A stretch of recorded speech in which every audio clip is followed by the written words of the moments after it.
Welcome, and thanks for tuning in. Today, we're decoding the new executive order on semiconductor tariffs. If you're creating export invoices or you're an entry writer, this is for you. We're going to make sure you know exactly how to get your documents right and avoid any headaches. All right, let's get right into it. A pretty significant change is on the horizon for some advanced computing chips. And for anyone preparing invoices or filing entries, a mistake here could get very expensive very fast. So let's make sure you're ready for it. Here's how we're going to break it all down. We'll start with the new rules themselves, then walk through a three-step process to see if your product is even affected. After that, we'll get into the nitty-gritty of the tech specs, exemptions, and finally, how to file correctly. We'll wrap it all up with a quick compliance checklist. Okay, first things first. Let's get a handle on the basics of this new proclamation and really understand what's going on and why. So here's the headline. A new 25% duty is coming for certain high-end computing chips. This is all being done under Section 232 of the Trade Expansion Act, which means it's based on national security concerns. Now, for anyone in the thick of it, this is the million-dollar question, right? How in the world do you figure out if this tariff applies to your specific products? It's definitely not as simple as looking at a single code. So we've broken it down into a really simple three-step process. The key here is you have to go through all three of these steps to land on the correct duty treatment.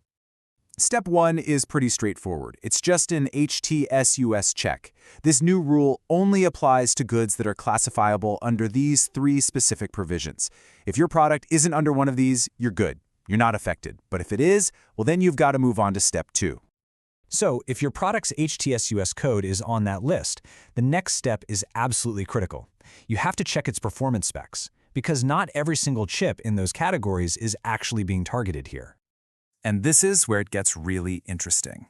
You can see the tariff has this laser-like focus. It only picks in if your product's performance lands in these incredibly specific windows for both total processing performance, we'll call it TPP, and its DRAM bandwidth.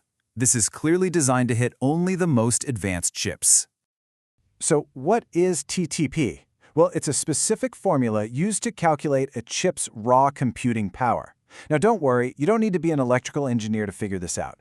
This info is almost always right there on the manufacturer's product datasheet, usually listed as tops or flops. And total DRAM bandwidth?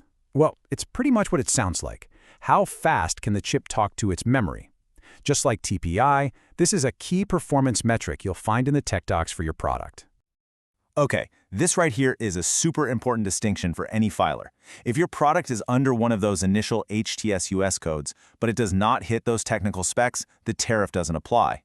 But, and this is key, you have to actively declare that by filing under this specific Chapter 99 code, 9903.79.02. That basically tells customs it's out of scope, and it carries zero extra duty.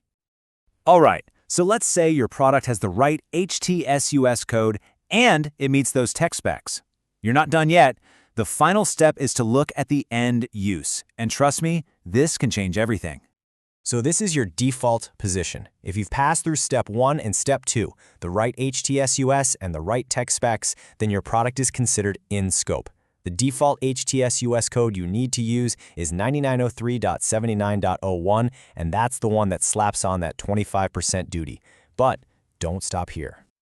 This is probably the most important part of the whole analysis. The final and most powerful step is figuring out if an end-use exemption applies. Because if it does, that 25% additional duty just, poof, it comes right back down to zero. And just look at the wide range of these exemptions. It shows you how narrowly targeted this tariff really is. So many common uses, from R&D to consumer electronics to repairs, are exempt. If your product's ultimate destination falls into one of these buckets, you have to use its specific HTS-US code to claim that exemption.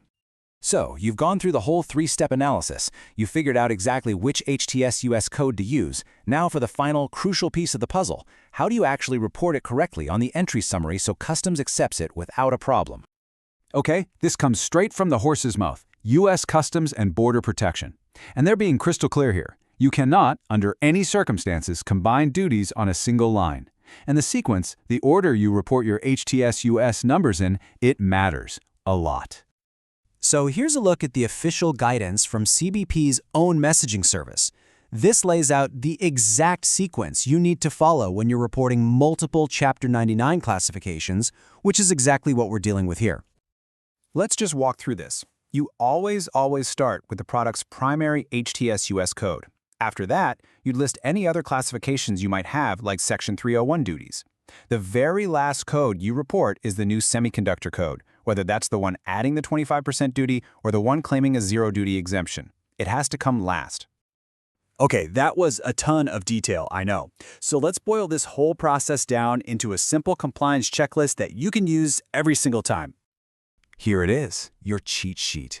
These are the absolute essential takeaways. Just follow this checklist every single time. Verify the primary HTS-US, check the tech specs on the datasheet, figure out the end use, and then, so important, report the correct code in the correct sequence. That's your path to a perfect filing. And that really leaves us with one final, very important thought. Since claiming an end-use exemption is the absolute key to avoiding this tariff, having rock-solid documentation and proof of that end use is going to be more critical than ever before. So the real question isn't just, can you claim it? It's can you prove it when CBP comes knocking?